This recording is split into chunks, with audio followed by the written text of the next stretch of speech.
Hi guys, it's Andrew Malkowski here with the Denver 100, and I'm here with Jennifer Forrester again. We've been talking about placement with seniors and your services there.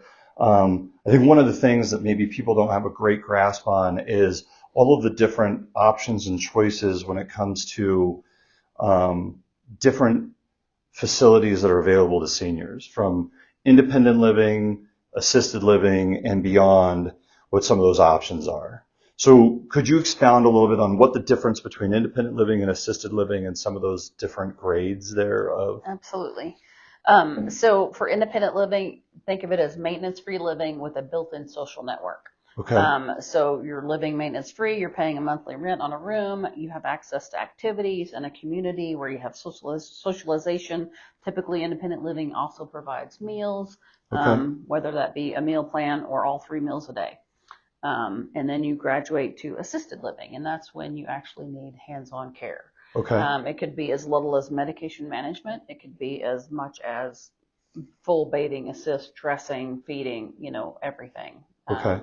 So if you think about that, when you're paying for assisted living, you're paying for a monthly based rent, but you're also paying for a level of care because they have CNAs and QMAPs, which are medication aides, who are in the building 24/7, and then they also have nurses in the building during the day with nursing oversight, and so they provide that a care plan, and you pay additional money for that. Okay. And then you have memory care, which is for folks who have a cognitive impairment that requires them to be in memory support, and the only reason for that would be if they're unsafe. There'd be a wander risk where they would walk out the door, or they're unable to make their needs known that they need something. And so in memory support, they're going to proactively assume that you need help with everything.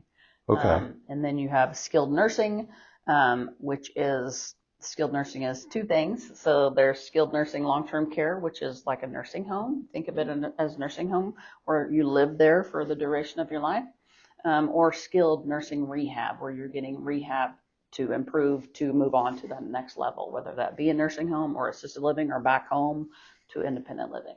So, Okay.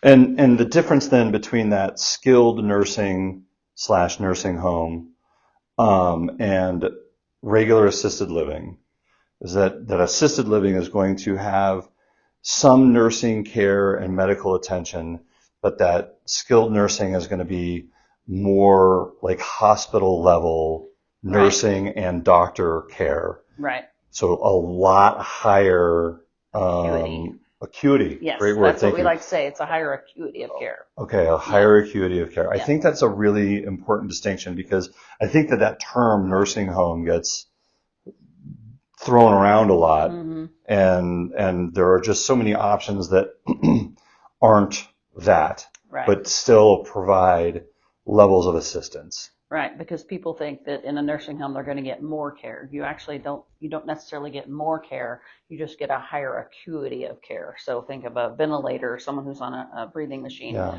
someone who needs IV antibiotics, and then some sort of injectable that they can't do in assisted living, or a wound, a stage 3 or plus Right. wound that needs nursing intervention throughout the day.